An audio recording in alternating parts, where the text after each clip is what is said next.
Hi, thank you for tuning in to the Finding Harmony podcast with me, your host, Harmony Slater. Well, hello. Welcome to the Finding Harmony podcast. I'm so happy you're here today.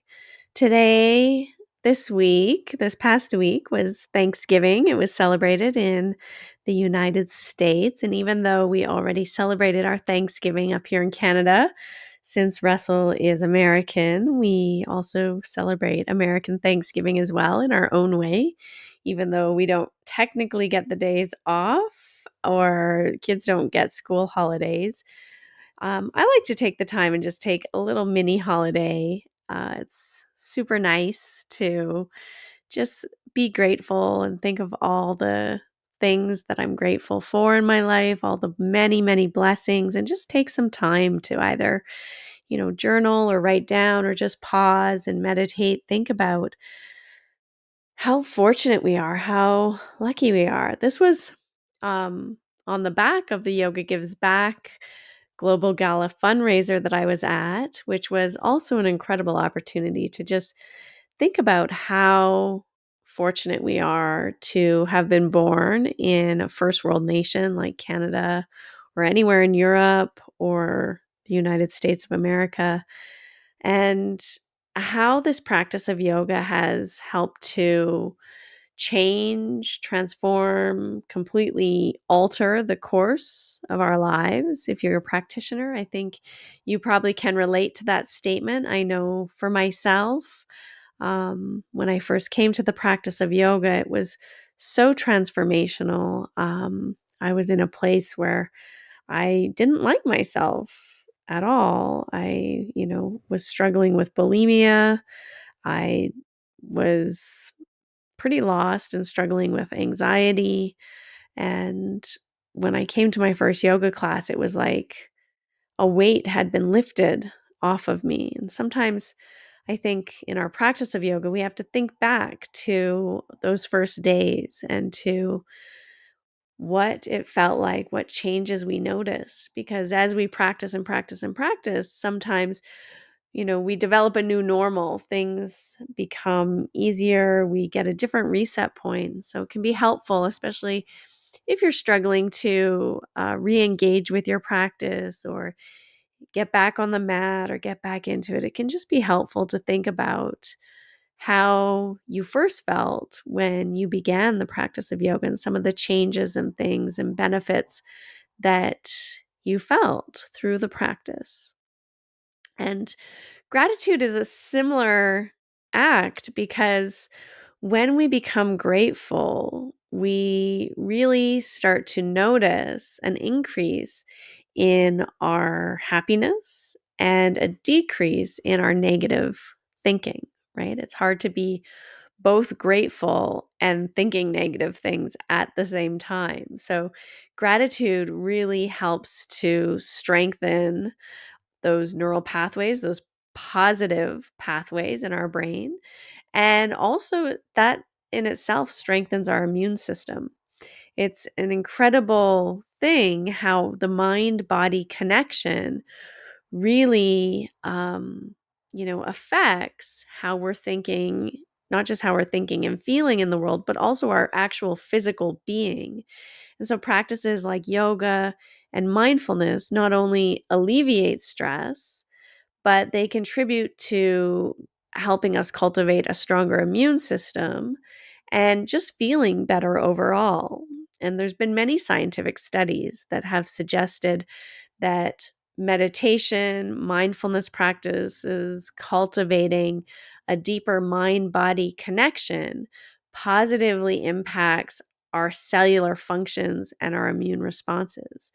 And so during this time of year, especially as it becomes winter and the seasons are changing and there's all kinds of things going around, diving into your yoga practice and creating a little sacred time and a little sacred space for yourself to really go in deep, to meditate, to focus on your breath, maybe lengthening that exhale. That's going to help to stimulate your vagus nerve and increase not only your immune response, but also decrease stress, which is also something we need during the holidays.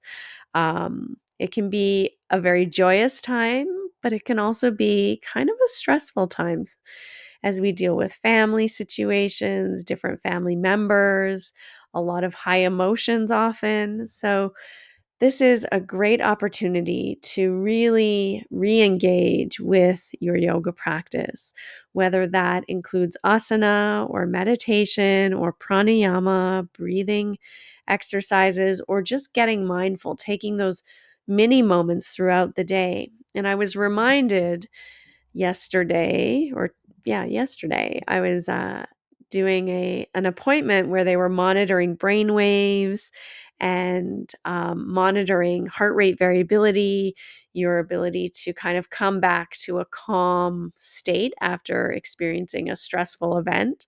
So I was hooked up to all kinds of different machines that were measuring all of these different things in my brain and my pulse and my heart rate.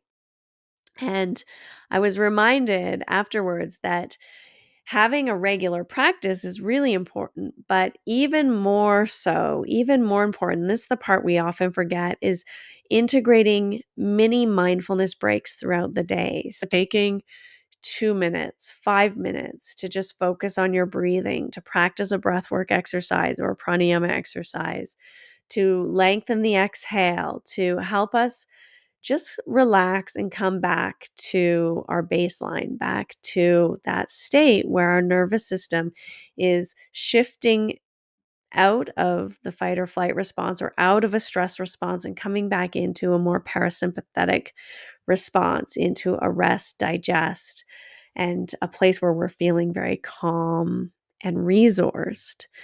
And really, only when we're feeling calm and resourced can we tap into creativity, into intuition, into these higher states of consciousness. So, it's really important to practice shifting out of a stress response. And the more quickly we can do that, the more proficiently we can do that, then the easier it is for us to connect to those higher states of consciousness or feeling integrated, feeling truly like ourselves, truly whole and truly peaceful and complete, and also less reactive, right? So those little triggers, those little stressors that often, we get triggered by, or they create irritation or anger or a sense of reactivity in our nervous system, we're able to have those triggers, those same triggers happen and not feel reactive, not feel triggered, not feel angry or like we need to lash out or respond in a way that we might later look back on and think, I could have handled that differently. There's also some other really powerful practices that can help us, especially as we're moving out of 2023 into 2024, which is happening in 5 weeks. It's hard to believe. Um, but visualization, I want to talk a little bit about the power of visualization. And so many scientific studies have shown when we are able to vividly imagine a situation or visualize it, our brain actually processes it as if it were really happening. And so, this is a powerful technique that athletes use, high performers use. They're visualizing, which helps to enhance their performance. And this principle applies to our personal lives, it applies to social situations, it applies to our business success, visualizing our goals, what we want, the people we want to connect with, how we want to be in a situation, the strategies we're going to use in those situations will help our brain to integrate them. And so that when we are in that situation, it feels like it's already happened, it's already been done, and it helps us be much more successful in that situation. So, this can be a powerful practice to start to do, even especially if you have challenging social engagements coming up for the holidays. Maybe it's an office work party, or maybe it's your own family. Just visualizing how you want to be in those situations, how you want the interactions to go, taking time every day to see. You can even visualize a challenge, right? You could visualize someone maybe aggressing on you or challenging you in some way, and then visualize overcoming that challenge, your response, responding from a place of compassion or a place of peace rather than from reactivity. And in doing that, you're training actually your brain, your nervous system is believing that, oh, this is how I will react when this other situation happens, or if this situation happens, then I will react in a compassionate way.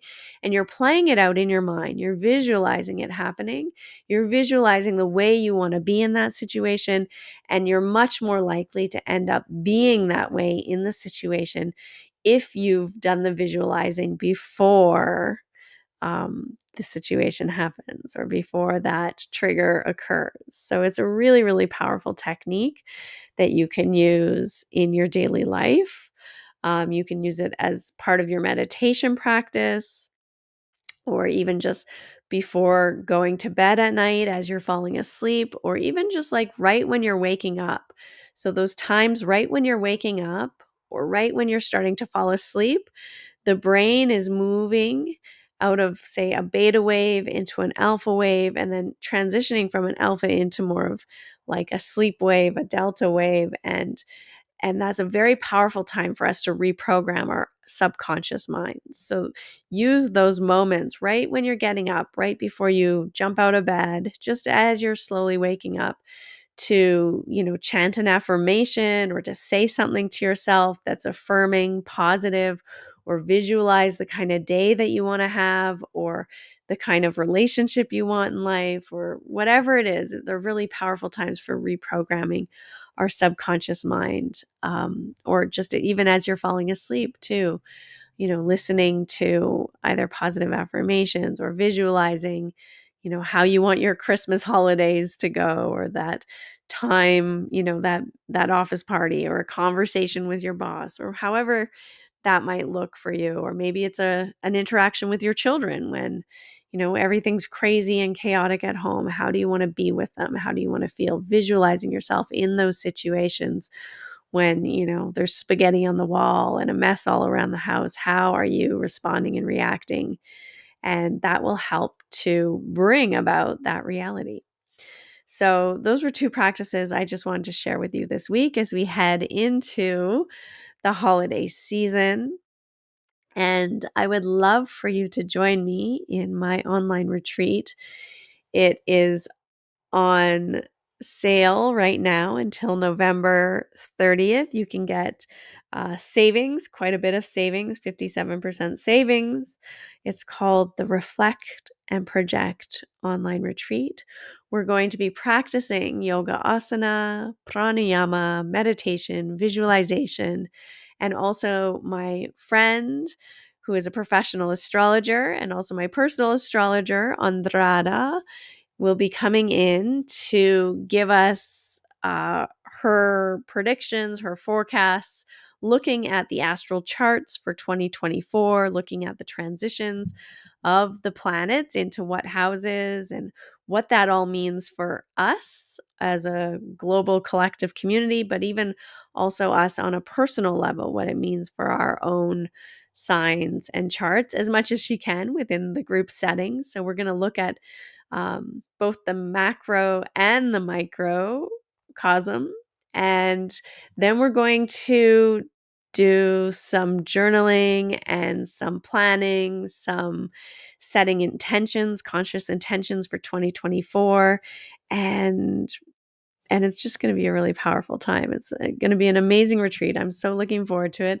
This is something that I have wanted to plan and do for a long time, because every year I work with Andrada and we look at sort of the year at a bigger scale, a bigger level, and look at the energies and how those might affect us and what would be really a positive time of the year to do certain things. And so I would love to just share her gifts with you. And I would love to also invite you into a time of conscious breathing, conscious movement, conscious goal setting, and intention creation, and tapping into that divine power within and your intuition and creativity as we let go of 2023 and really call in what we want for 2024. So I would love for you to join. It's the Reflect and Project retreat. You can find all the information on my website, harmonyslater.com. I will also link it here in the show notes.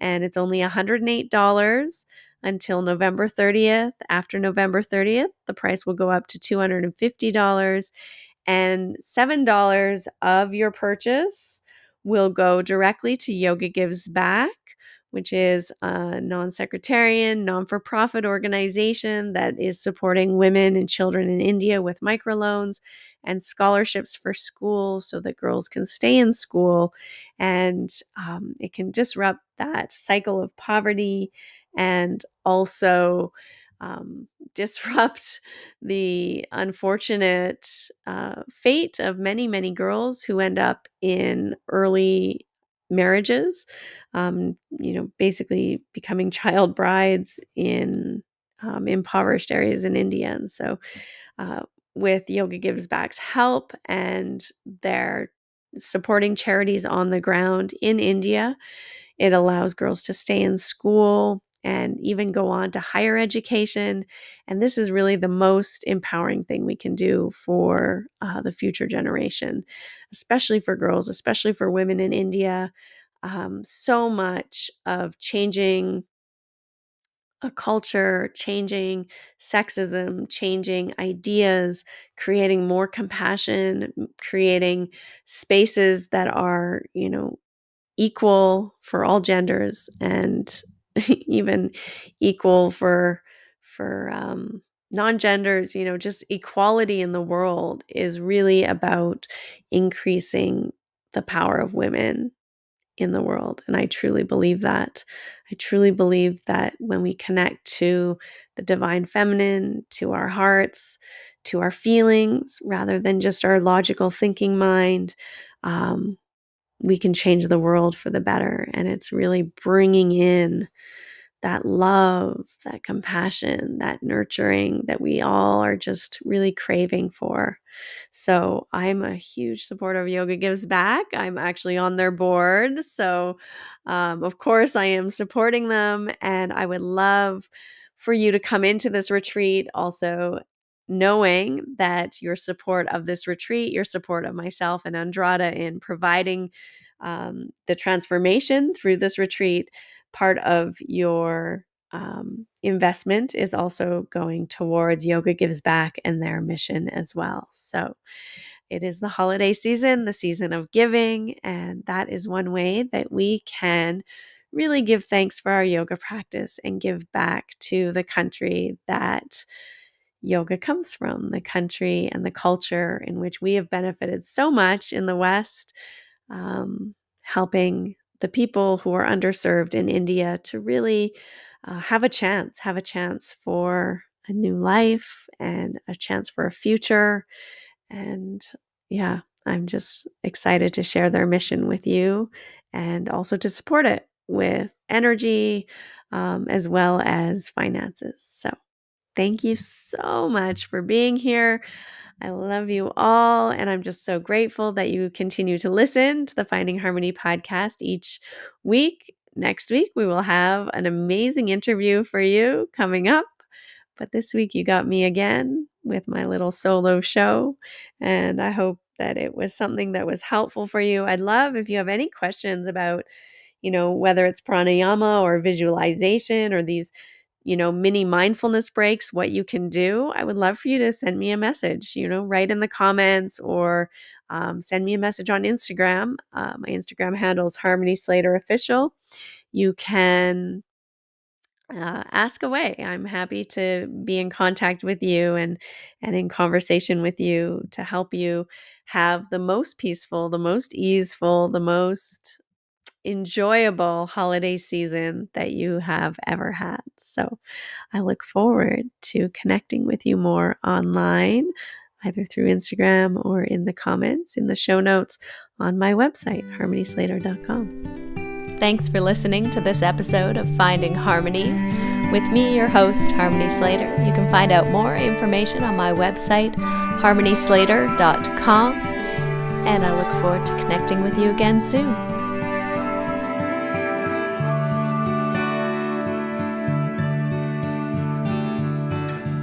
Standing in eternity's shadow, watching the breaking waves.